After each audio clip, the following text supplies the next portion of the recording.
Hello, my Facebook and YouTube family. How you doing on this Sunday evening? It's time to chat with Cece. And today, I tell you, we're going to do a heavy subject because it's just been so depressing, these days. I've been hearing, I don't know, we all thought 2020 was a disastrous year. And we all said 2021 gonna be so much different. But so far, I mean, all I've been hearing about is death and disaster. So I don't know. We're in April. Maybe that's the first half, and hopefully things will get better. But today I wanted to come on and talk about DMX.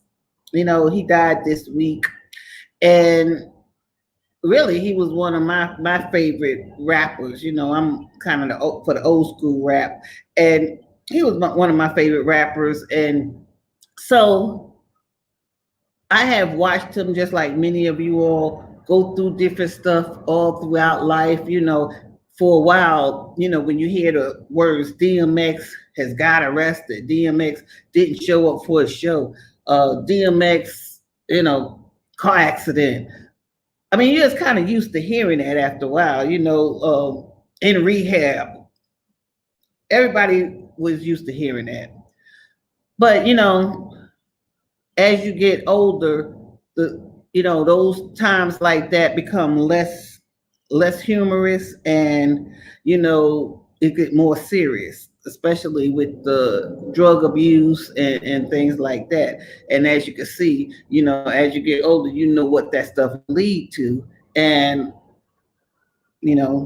it has brought us to this right here, what we're talking about. When I think about DMX, because I looked into his history besides, what we already kind of know from just, tabloids and things like that. You wonder, what could have prevented, his death? Could anything have prevented it? Was it destined to be? Was he ready to go? Was it? I know some people say it was his time, or things like that. People say stuff, but really, when you look at it from the beginning, he had a bad start from the beginning. I was reading, about his childhood. It seems he was raised. He said his mother was a Jehovah's Witness. I don't know what kind of Jehovah's Witness. People throw that out there, but she was real strict, and he didn't know his father.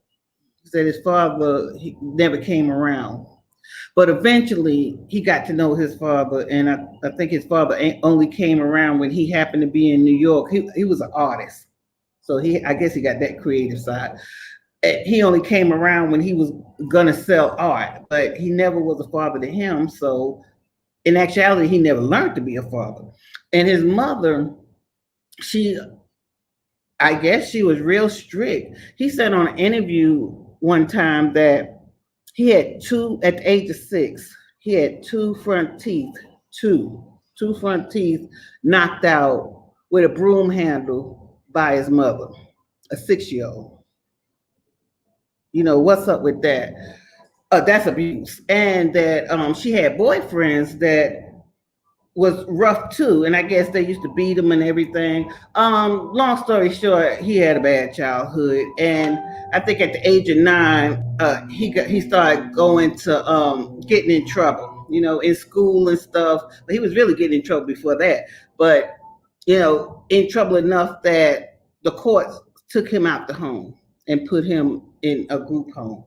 And he was still getting in trouble. I don't know. His sister came on. I seen the video yesterday, and she was talking about, I guess, I don't know if they had the same parents, but she came out of a group home too, and passed around, and she was just saying how hard it was, and it really, your upbringing, it does, it takes a lot. It makes you who you are, and I don't care, DMX have, he turned 50, but I don't care if you 80.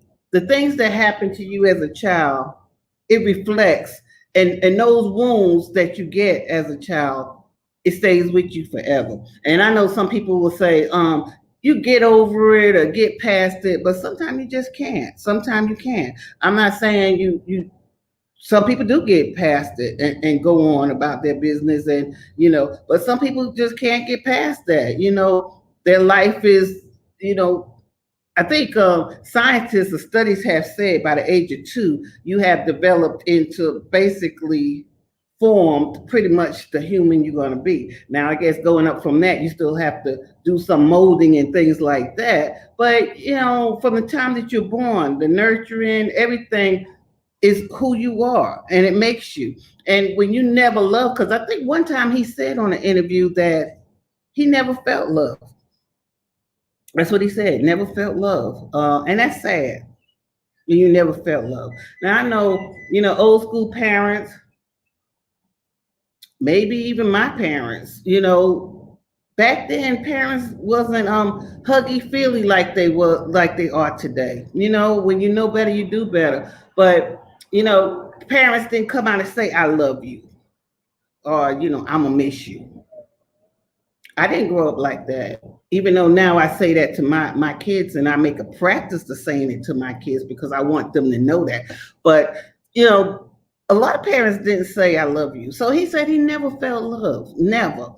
And even when it came to his wife, which, I'll go through that, because his wife was Tashira Simmons. And DMX, by the way, his real name is Earl Simmons. He named himself DMX, supposed to be from a musical instrument, but then after a while, he started saying it was Dark Man X.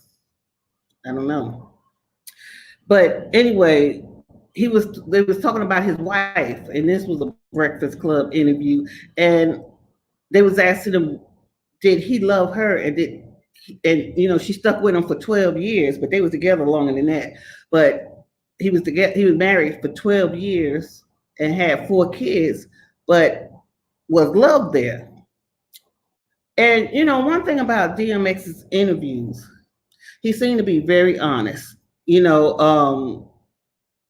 In his music, he was who he was, and I think that's why so many people could relate to his rap, because he was truthful. He was truthful in his music. He was truthful in what he was saying, which a lot of rappers and nowadays, they just rap on what's gonna make money. He rapped about his life, and he said he put his pain and everything in his music, and all his experiences, and that's what he would do. He would write poetry, and that was his outlet, and that's how he got his talent. He would just put what was in his heart on paper, and then just come out and rap it. But back to the love part, he said he loved his wife, but he had felt out of love with her a long time ago. So they were married about 12 years. This interview was like in 2012. And I understand how people, they get married, they in love, but they fall out of love. Why they stay? Well, he was busy touring, and pretty much they had 4 kids, but DMX had a total of 9 baby mamas and 15 kids.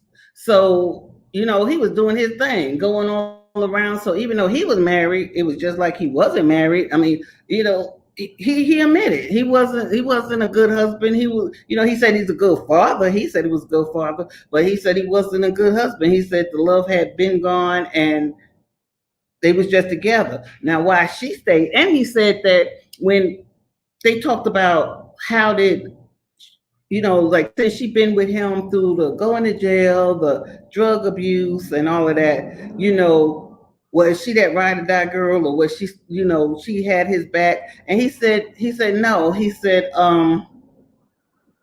he that was part of the reason why they fell out of love. He said he never felt she really had his back, and that was deep. Because when you think about that, this is your wife for 12 years.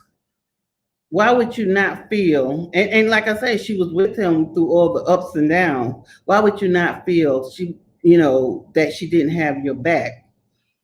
But then I could see, because from what he was saying, he said he used to call her a stupid bitch. She even admitted that he didn't abuse her, but he was verbally abusive. And as we could see, it's more than abuse, is more than just hitting, because I mean, God, you married and getting what? How many kids? There's so many kids you can't even count. 11 kids from other places. I mean, that's abuse right there. You a wife, and every time you look around, so many, these women coming with babies. But there's so many women out here that get in these situations. They met each other at 18. He became famous really in 1998 when he came out with his first album that really just took off from there. So fame started, money started flowing, a lifestyle started flowing, and you want to maintain that. A lot of women want to maintain that. Look at P Diddy and you know his his baby mama that passed.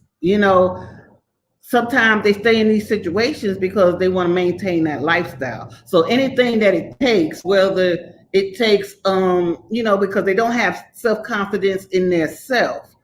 So if it's gonna make them live a certain lifestyle, they think to their family. A lot of them is supporting their families with that money, so they think they have to stay in that because they have to maintain that.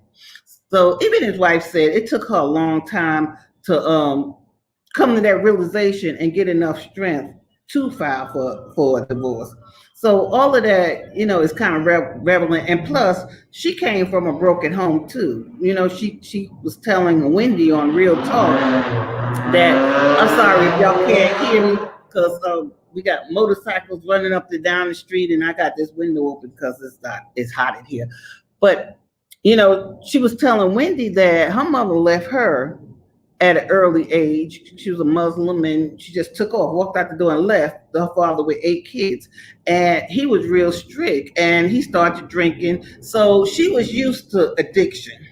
She was used to addiction. And like I said, when you grow up in that kind of environment and that's all you know, then that's not strange to you. That's not strange if somebody doing drugs all the time, drugs here, drugs there, they acting crazy. That's not strange because you've been growing up seeing that your whole life. If he called you a stupid bitch, probably her father, when he got drunk, he probably called her some name. So it's not foreign to them.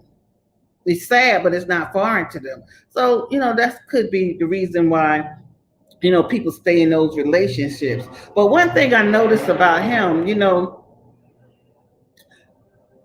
he was off, watching his interviews, he was always authentic. He even said he don't have a reason to lie. He just puts it out there. He just put it out there. And I think that's what everybody liked about him. When they interviewed him, he just said what he was gonna say, and whether it was crazy or whatever, that's what it was. And when you are like that, your authentic self, and you're in the music industry, and most of the time, even in, I'm saying music industry, it could be fame, period. It could be on your job, and you want a promotion. Most of the time, they want you to conform. You have to play along to get along. If you don't do that, a lot of deals could be taken from you. A lot of, you just get the repercussions. People shun you. So most of the time, you have to play along to get along. But in his case, he didn't do that. And he wasn't going to do that. So that's why him, him and Jay-Z didn't really get along because at the time of getting big, Jay-Z was growing, he was growing as like competition, and it was just a lot of stuff that he didn't think was right. And even I had looked into the history of him and the Rough Riders. They had a rocky road, because as you grow and everybody start making money, conflict always get in there. So, behind the scenes, there was a lot of conflict. He experienced a lot of conflict, and unfortunately, he turned to drugs. I was looking at Ayana Van Zant, and I'm gonna show you part of that video because that was a good video. What it was, like I say, he has all these kids, but his oldest kid, they hadn't seen each other. Well, he was in the house with him until he was about 14. But at this time, he was 18, and they hadn't seen each other. And, Ayana got into it. Now, the mother said at first it was supposed to be her on the show, but the son wanted to air out his differences. Well, it was kind of funny because Ayana, she's known to set people up, and I kind of believe it. She went in and talked to him, and he just thought it was a regular interview. Then he comes out and he gets side swapped by his son. Now I'm gonna show you some of the interview because through his life, he's always been really in depression mode. Even though, you have to smile in front of the camera, present this personality like you got it all together.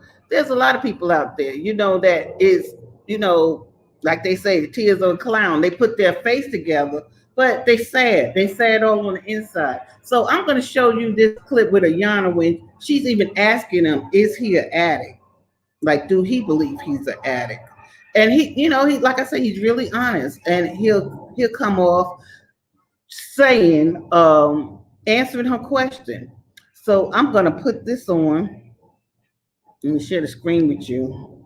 And I really wish I could play some of his hits, but YouTube, they'll be them block me and won't nobody see this video.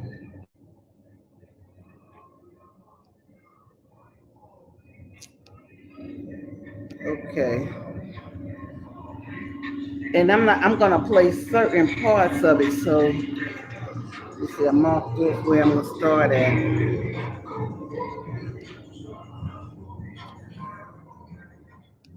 So that's what I would have been. Do you have a drug problem now?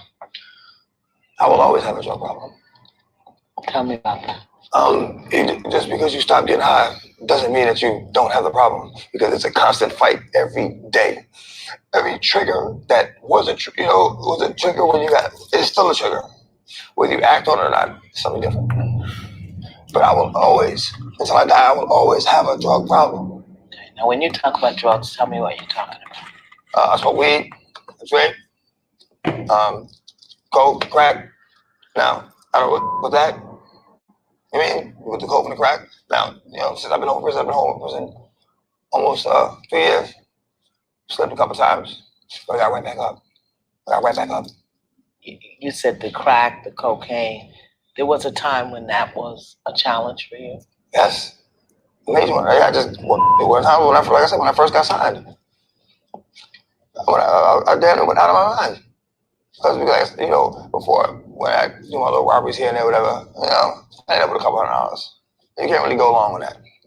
But now, when all I got to do is make a phone call, and, she sends me $1,000, my business manager. Okay. So this goes to show you, he wasn't prepared. People think outside looking in, okay, if I make it big, I'll do this and I'll do that. But sometimes you're just not prepared for the lifestyle that's coming towards you. He didn't have nothing. Him and his wife, 18 years old, poor. One time he said that they had 4 kids, little kids. The kids was little, and they had $106 to buy groceries with for the week. So they had to budget that out. So that's how poor they was. And so when you taking drugs, maybe you could afford, weed here and there, I don't know about crack and cocaine, but really he didn't have that much money. So like he said, He didn't have that much money to buy all that in the first place. But then you hit it big. You just make a phone call. You know, you got people around you that's yes people. You get thousands of dollars. And if you know you playing into that, you know you could do it. That's what happened. And I wanted to say something that I skipped. He said his first experience with drugs was he was hanging around a mentor, a guy that he felt as a mentor. You know, when you in the hood, you get somebody that's older that take you under his wing. Well, he said he looked up to this guy. He was only about 14 years old. The guy had laced some weed, laced it. And so he took a puff of it. He said that was his first time even smoking weed. Took a puff of it, you know, it took him to another place. And he didn't think that was funny. You know, why would you do a child like that? And from that point on, he just felt like he couldn't trust anybody. You know, he couldn't trust anybody. So that was the beginning of his addiction. So, like I say, Ayana had asked him, and he was aware that he do have an addiction. And we all know that when you have an addiction, you don't it never goes away. It's just something you have to deal with. Okay, on this video, I'm gonna skip to another part that I wanted you to see. Because like I said, I got some more things to show, and I don't want to play all of this, but it's interesting. So if you get time, feel free to go back and look at it. I hope I have the time right. And this video really gets to be funny, especially the next one I'm going to show you with the sun. Okay, 3:30. Oh no, that must be the wrong video. Okay, so we're going to stop here with this video. But the setup is she goes talk to him and she asks him questions. Oh, about his son. I do want you to hear this. So let me play this. I will always, until I die, I will always have a drug problem. Okay, now when you talk about drugs, tell me what you're talking about. I smoke weed, I drink, coke, crack. Now, I don't know what that. I mean, with the coke and the crack. Now, you know, since I've been home prison, I've been home in prison almost 3 years. Slept a couple times, but I got right back up. Okay, I'm gonna skip to the sons to what he talked about his son. You know, she sends me $1,000. I've been, but I knew I had to stop this because I felt like I was just gonna lose my mind and like do something I really regret because of the paranoia. And it's like, you know, you hear things louder and, you know, you think people are scheming. That's what scared me more than dying. I mean, it's a lonely feeling. It was a lonely feeling. And I thought about blowing my head off a few times. Only thing that stopped me was I had children. Okay. That's not really where I want to show you when he mentions, because like I said, she talks to him about his kids. And how did he come back on her and you know, how did he come back and answer her? But I'm gonna skip all of that and I'm gonna show you when he comes out this studio, because see, she blindsided him. She didn't even tell him that his son was there. So here this go. Sorry you had to hear that, man. I've never talked like that. And oh, I've never in my life had to talk to a woman like that. Ever in my life. I'm sorry, like that wasn't it either. That's when he. I want to apologize for it, but. Okay, I gotta find that video because she talks to she blindsides him with the son, and you know I didn't think it was fair for her to do that, and that's where they went awry. That's where they went awry, and it was kind of funny in a way because, like I say, you know, Ayana is used to just saying stuff and setting people up, and nobody challenged her because, you know, she's an older lady, an auntie, and she just thinks she could get away talking to people crazy, but not with DMX.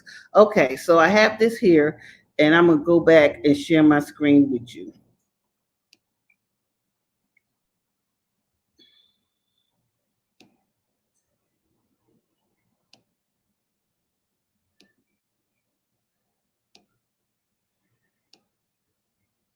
Okay, let me put on my glasses so I can really see.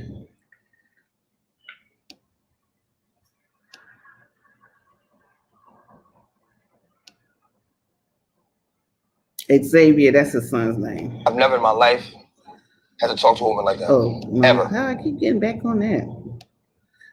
Okay, here we go. DMX and his son haven't seen each other in a year and a half. Oh, he's here. See, he's shocked that he's there. Hey, And you can see he really, really loves his kids.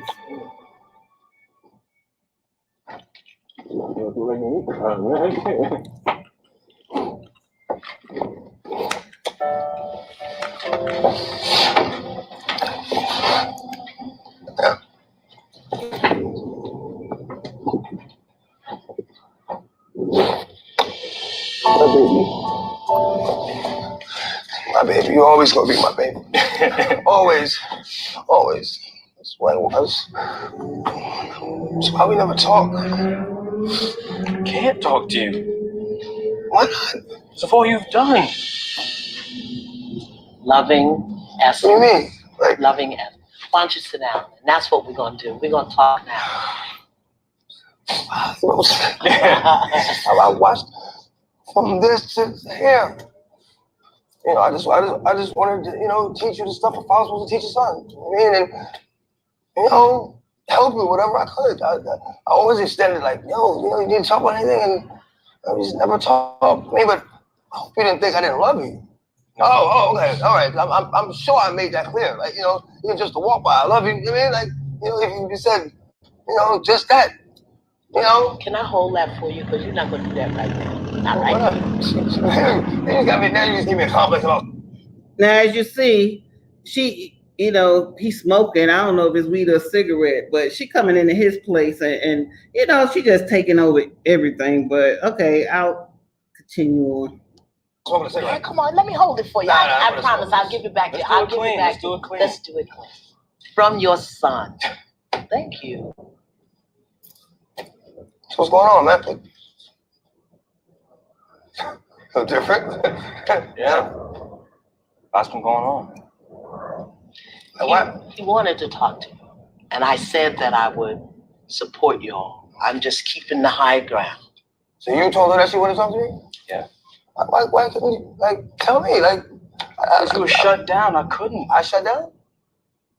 Where you've been? Where I've been? You haven't seen? Like, what do you mean where I've been? Where you've been acting. How do I act? Between me and your mother. That's what you mean. Would you? Yes, I've always, as a kid, taking me around the women. Yes. You don't have to agree. Eggs, can you just hear him and then you can respond? I'm listening. Now, what did I do with these women that we were around? What did I do with them? Well, one of them, we were at the studio. We kissed on the lips goodbye. And another one, told me on the lips. Yeah, on the lips. You were married to my mother, your wife. Xavier's pain is rooted in what he believes is his father's betrayal of his mother. Yeah, a kiss is harmless. Some women do that. There's no indication, and for one, I don't even think why would you automatically assume that I'm like, for one, if I'm why would I bring you around her? That doesn't even make sense. That's like disrespectful. Can I? Why would I bring you around a chick that I'm? Can I just offer? Can I talk to myself? Now, this is how he explained that on another interview. Now, I could believe that, you know, like I say, all this fame thrown at you, and really, I mean, right here, he you know, he probably, this is probably one of his drug binges because he looked kind of skinny, but you know, normally he's well built out. But you have women thrown at you just for the fame, just because I don't care how you look, you know, just because you got money. So, you know, you meeting all these groupies and stuff in every city.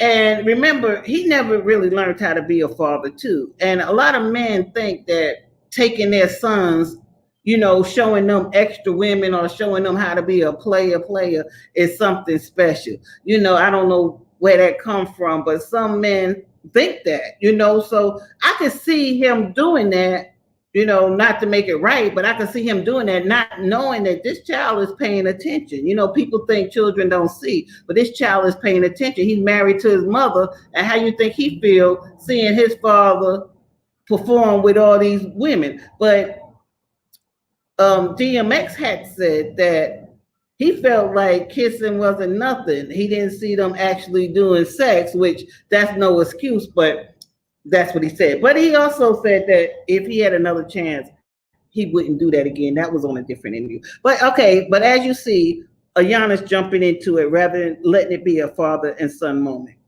Please, wait a minute. Can I talk to my son, please? Can I just offer you some insight? Please, I want to talk to my son. Y'all are talking to each other. Y'all are talking to each other. Just try to hear her out. Can I just offer you? See, that's the problem right there. Every time we try to talk, there's somebody is always a damn interpreter. Whether it's your mother, whether it's this lady here, like do you feel that he's hearing? You're very intelligent. Do you think that he's hearing? No. You know what? The only thing I want to offer you, here's the only thing I want to offer you, is that he wants to hear what you have to say. He does. Would that be accurate? And he wants to know that I want him to own up to hear. Okay, tell him.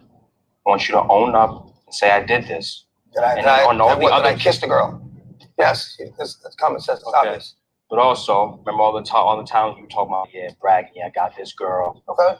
Married to my mother, and then... But you don't understand that there's a difference between and loving someone. There's a big difference. You know what I'm saying? Because you get to, and I was well aware of that. Before I even met your mother, I knew there was a difference. About loving, she was my heart, yo. Heart, yo. Damn right. Yes, I love her to death. Wouldn't trade any one of them bitches on the road for a moment of her time. Never. I'm not a liar. I know that. Okay, you said a lot of stories about why you were with her. So why didn't you, like, yo, Dad, what's up? Like, nothing. You sitting there because there was never any challenging you. Every time in the house. You never attempted to challenge. But you're not letting him finish. Hey, please. Man. Hold on. Listen, this is my son right here. I'm talking to him. Lower your voice. Pump your brakes, brother. This is the only thing I want to say. He's not feeling heard by you, X. Let him finish a sentence. How did it make you feel when you heard and saw those things? I felt like you were a liar and a hypocrite. And how did that make you feel about you? Maybe share that so he can understand why your relationship with him, why you didn't talk to him. Because he wants to understand why you didn't talk to him. You were always, not always, but most of the time, very hostile. And it was always... Towards you? No, but just in the house. The way you would talk made me feel like beneath you. Even what you were saying was good. Give me an example of how I spoke to you that made you, what I'm saying? Feel like you were, I mean, it was years ago. Just one example. Just one, since I've done it so much. This is such a major part. Please shut up, man. I'm talking to you. Listen, man. I'm not going for this. I was talking to Xavier. Damn, y'all, for real. I was talking to Xavier. I'm not intimidated. You gotta be intimidated, man. Stop running your mouth. What about I'm not even gonna have it. And y'all talk. You do that. When well talk. So that was the end of that interview, and really, I kind of side with DMX. That's his son. Why didn't she just let them talk? I mean, the boy, 18 years old. I mean, he did seem like he was being led. I mean, at 18 years old, you should be able to talk to your own father. Now, I can see why he didn't. The boy probably felt intimidated talking to his father at home with his mother there, and he talking about all the women. But, I think she should have just let the conversation flow between them. But she kept, that's what Ayana do for TV. She call people gutter snipes and be edging them on. Well, he want to tell you how much he don't like you and all this stuff, which that's not right. So anyway, I showed you the video before where he did come out and he apologized to her because she had got him out, just plain made him mad. Everybody had been there before. And it was funny because another interview he was doing, he said that he said that he wished he was a man. He would have socked her right in the mouth, because he said he's trying to respect her, but it was just a little bit too much, So it is what it is. But when you think about that, and what he was going through, and like I said, you see his kids. He loved his kids, and I really do think he loved his kids. But 15 of them, they wasn't that close, and I know this because he said this on Breakfast Club. The kids is not even that close. He said he got them in different cities, traveling around. One in California, one in New York, one in Arizona. So it's not like they could all get together, 9 baby mamas and 15 kids, on holidays. So I guess they, like within this week, they probably got together more than they ever have got together or seen each other. And I don't know what the relationship will be, but I mean, living a life of that, and like I said, you have all these inner turmoil demons that you're fighting with, plus, holding a smile for the public, and and anybody who's seen a DMX concert know that he's high energy. I mean, he just bouncing off the walls, and it's probably been sometimes that he just wasn't feeling it, but when it's showtime. So all of that leads to kind of where we at today. And there was a thing he told Ayana. I need to go back to that. I'm gonna look and see while I'm talking. Can I go back to that video? Because he tells Ayana too, and I thought this was kind of cruel for her to say. She says that his family and people that love him is just waiting for the phone call that he has passed. And the way she said it, especially when somebody, have an addiction, and they may not be in the best light right now or in the best feelings, and you telling them that, everybody's just waiting for them to get the call that you're dead.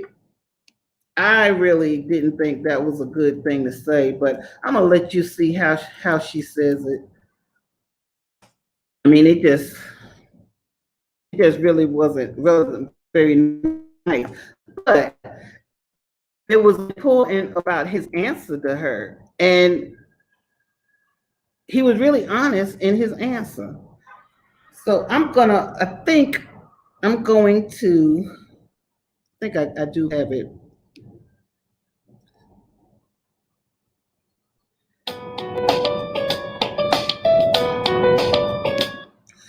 Okay, let me see if this is where it's at. Because she comes right out and just asks him about, I really regret his, because of the paranoia. And it's like, you hear things louder and my business manager. I mean, like now we're talking a drug problem. As bad as it may have seemed before, it was nothing like it was when I got money. That's not it either. I really wish, because I really want you to hear it, because she tells him that, do you know your friends and family are just waiting to get that phone call that you're gonna die? She says it just like that. And he tells her, he says, well, if they do, God meant for that to happen. And he said he was satisfied with that. Now, I don't know, at that time, was that just a thing that he said just to, how some people deflect off the conversation. I can't find it, but if I go back to if I find it later, I'll show it. But he said that, and we all know that in his later years, he talks about God all the time. He talks about God all the time, and I think he had fought so many demons in his life with the women. When he got divorced from Tashira, he said he gave her everything in the divorce. He walked away with just his paper and his rhymes, because that's when he made that song Baby Mama, because he was going to talk about her. But he just walked away. He left her everything, all the money he had there, everything he owned. He just wanted a divorce. So, you know, she got a good divorce, but we all know that later on, as, you know, they was having problems, and, you know, he got sued by the IRS a couple of times. And even now, I don't know what's his estate worth, because he owed a lot of people. So I don't know what the money situation is going to be like. He had his last baby is by a girl that he'd been with about 7 years, but they never got married. She was just a baby mama. That's one of the things that's a different when, you know, people say, I'm a wifey, I'm a baby mama, and be bragging about it. Well, you know, all you got is the baby. So, you know, the baby get a Social Security check, but, you know, unless he set them up or something, you know, you ain't gonna get nothing. Jashira had her stuff, you know, she was the wife, she got her stuff set. But okay, there's another video. I didn't find that one there, but there's another interview he did that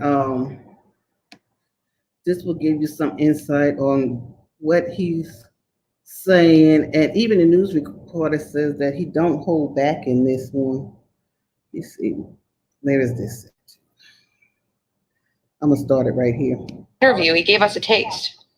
Lord, if you hear me, you know that I'm coming to you sincerely. I need you near me. Please feel me. I'm sick and I need you to heal me.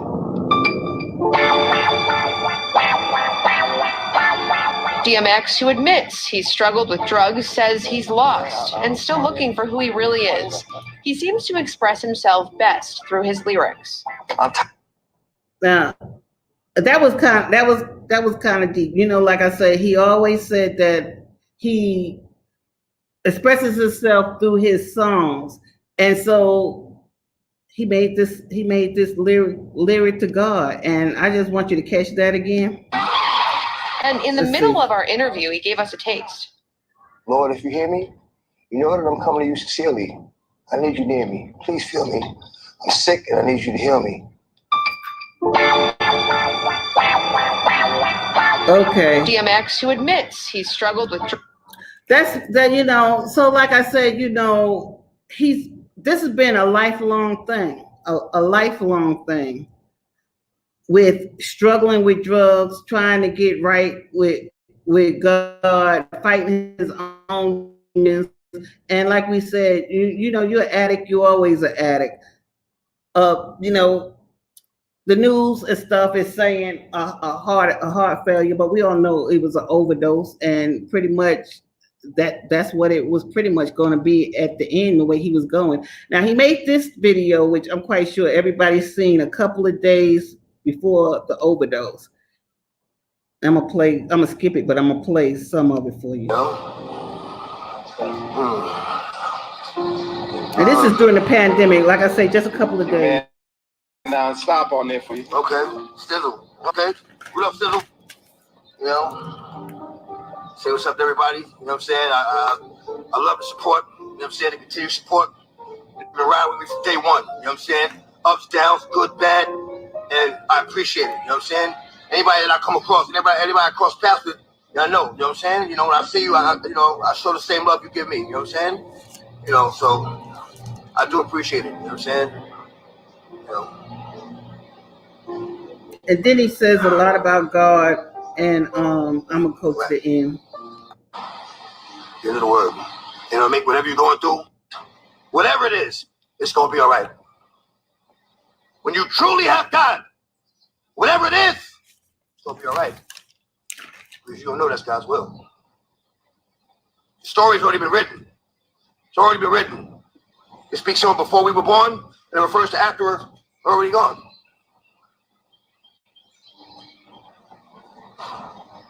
What makes us think we can change any aspect of what was already written? Let's get into the book. Get into the word. Get into the word. Get into the word. You know, make whatever you're going through a lot easier to deal with.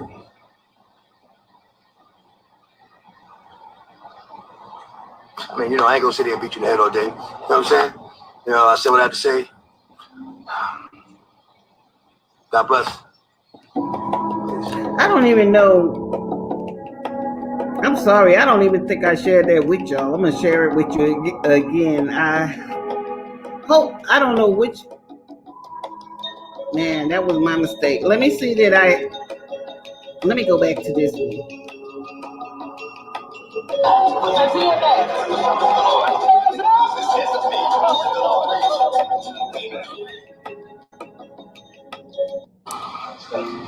Go back to that and let you see it again.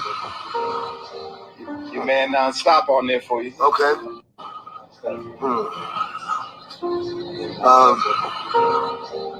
Your man non-stop on there for you. Okay.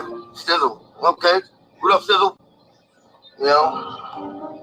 Say what's up to everybody. You know what I'm saying? I love the support. You know what I'm saying? The continued support. You've been riding with me from day one. You know what I'm saying? Ups, downs, good, bad. And I appreciate it. You know what I'm saying? Anybody that I come across, anybody I cross paths with, I know. You know what I'm saying? When I see you, I show the same love you give me. You know what I'm saying? So I do appreciate it. You know what I'm saying? Then we're going to go to the end. Giving you the time to get closer to him, to become familiar with what's going on, how you supposed to move. We've lost a lot of people. And again, like condolences go to their families. Like the word said, they're better off than we are. When you think about it, what hurts the most is that we won't see them again. They won't be here with us. Because we're suffering. Yeah. We're suffering. But as long as you got God, it's going to be all right. With God, whatever it is, it's going to be all right. When you truly... I'm gonna end it there. And so, with that, what killed DMX, pretty much, I hate to say it, but his life was it led to this past from the beginning. Like he said, God already written the book, and he just had demons that he was dealing with all through his life. By the way, his mother did come back into his life after he, became famous. So he always felt like the people that was with him for a purpose. But everybody who know he was a nice, down-to-earth person. He the kind that would talk to the bums on the street. He would just give away money, give away things, because that wasn't important to him. He just wanted to live his life. But hearing, the things that he have said, and just like he said, people in a better place. Now he's at rest. He don't have to, he don't have to battle those demons no more. What killed him? Life. Life. But he's in a good place. So I just say rest in peace. Thank you for the music and the energy that you gave us while you was here. And it is what it is. So with that, thanks for chatting with Cece, and I'll see you next week.